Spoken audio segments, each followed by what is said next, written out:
Doctor JS Kushwaha ji, चूंकि आप Covaxin से जुड़े हुए वैज्ञानिक हैं, इस वजह से सबसे ज्यादा सवाल कोवैक्सीन को लेकर ही खड़े हो रहे हैं कि थर्ड फेज का ट्रायल किया नहीं गया, आखिर जल्दबाजी में इस कोवैक्सीन को मंजूरी क्यों दी गई है। लोगों के मन में, खासतौर से विपक्षी पार्टियों के मन में जो सवाल है, कैसे उस सवाल का जवाब आप देंगे? देखिए, ऐसा है कि इसके फेज 1 फेज 2 ट्रायल हुए हैं, मैं प्रिंसिपल इन्वेस्टिगेटर हूं इसका, और इसमें जो दोनों ट्रायल्स हुए हैं, क्योंकि जुलाई में हमने शुरू किया था फेज 1 और फेज 2 सितंबर में किया था, और उनके दोनों के आंकड़े आए हैं जिसमें कि एंटीबॉडीज बहुत अच्छी बनी। सवाल यह है कि किसी वैक्सीन के लिए क्या जरूरी चीजें हैं।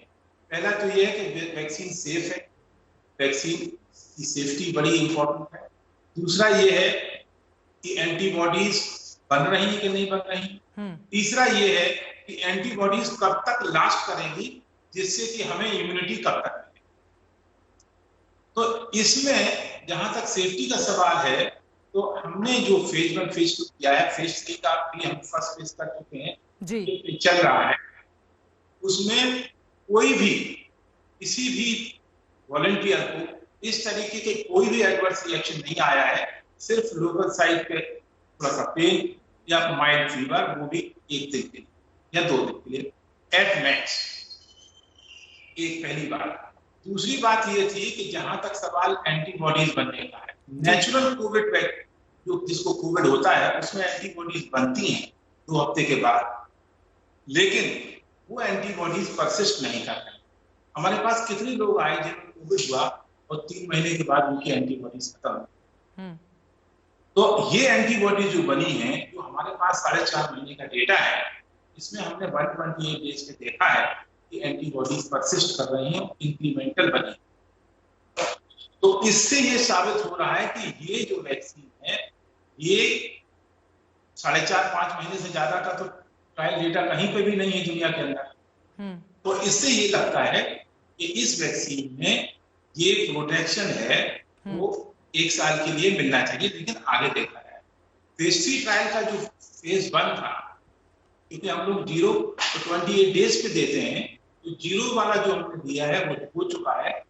उसका जो सेकंड डोज का चल रहा है, इमरजेंसी अप्रूवल इसलिए देखा गया कि जो कोविड है वो हमारे देश में सेकंड वेव या वो ना आए।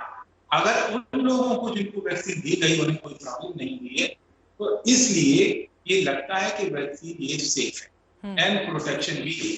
सर, जल्दी से जवाब मैं आपसे चाहूंगी, चूंकि ये वैक्सीन पूरी तरह से सुरक्षित है, या फिर इस वैक्सीन की सफलता की गारंटी भी आप दे रहे हैं कि इसकी वजह से कोरोना नहीं होगा? इसको भी लेकर लोग सवाल पूछ रहे हैं, जल्दी से इसका जवाब दे दीजिए, उसके बाद बाकी लोगों के पास में जाऊंगी। देखिए, ऐसा है कि एंटीबॉडीज बन रही है वायरस को। जब वायरस आता है बॉडी में तो एंटीबॉडीज उसको किल करने की, तो इससे ऐसा लग रहा है कि इससे प्रोटेक्शन मिलेगा, क्योंकि कोरोना से आपको प्रोटेक्शन चाहिए तो या तो हर्ड इम्यूनिटी होना चाहिए जो 80-90% इम्पैक्ट हो जाए, लेकिन वो भी नेचुरल इम्यूनिटी नहीं मिल रही है। इसलिए वैक्सीन ही एक सहारा है जिससे कोरोना से बच सकते हैं। ठीक है, ये महत्वपूर्ण जानकारी आपकी ओर से दी गई है। डॉक्टर राजेंद्र धनीजा, मैं आपके पास आते हुए ये जो तमाम तरह, आशुतोष उसके बाद में फौरन लौटूंगी आपके पास, ये जो तमाम तरह के सवाल लोगों के जेहन में है, आम आदमी भी अब भ्रम की स्थिति में है कि सरकार की ओर से कुछ और बातें कही जा रही हैं, विपक्ष पार्टियां लगातार सवाल उठा रही हैं, थर्ड फेज का ट्रायल क्यों नहीं किया गया, इतनी जल्दबाजी क्यों की गई। तो इसको लेकर मैं चाहूंगी, चूंकि आप डॉक्टर हैं, आप ज्यादा क्लियर स्थिति कर पाएंगे, क्या वास्तव में जल्दबाजी की गई, या चूंकि तमाम जितने भी वैज्ञानिक मेजर्स होते हैं उसको फॉलो किया गया और उसके बाद इसको बाजार में लाने की बात हो रही है? धन्यवाद चित्रा जी। मैं एज ए साइंटिस्ट और एज ए साइंस के स्टूडेंट की हिसाब से मैं आपसे बात कर रहा हूं। ये मेरी एक व्यक्तिगत राय भी है, और क्योंकि मैं साइंस और रिसर्चर हूं तो मैं उसी एंगल से बात करूंगा, साइंटिफिक टेम्पर और साइंटिफिक थिंकिंग के हिसाब से बात करूंगा मैं।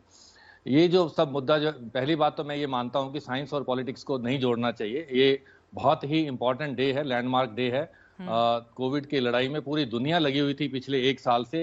Everybody was racing for the vaccine कि हम बनाएं वैक्सीन और इस महामारी को खत्म करें। WHO ने जब ये पैंडेमिक डिक्लेयर किया था तो this was called as a humanitarian crisis. ये एक मानवीय क्राइसिस है और इसके लिए बहुत इंपॉर्टेंट चीज है कि हम सब मिलजुल कर काम करें।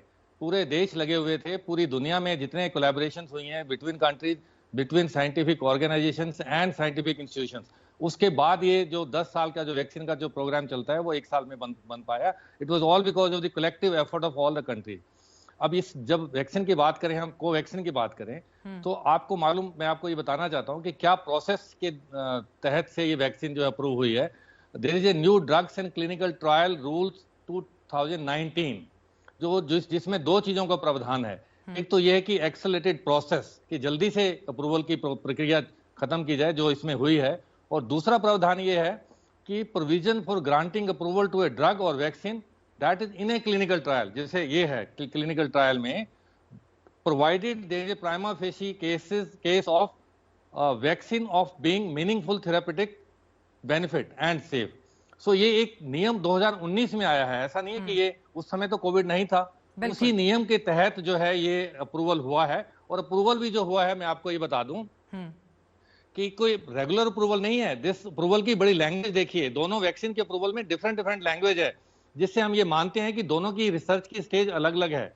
जो कोवैक्सीन को अप्रूवल मिला है वो restricted use in emergency situation in public interest as an abundant precaution in the clinical trial mode. So basically this is a extension of the clinical trial.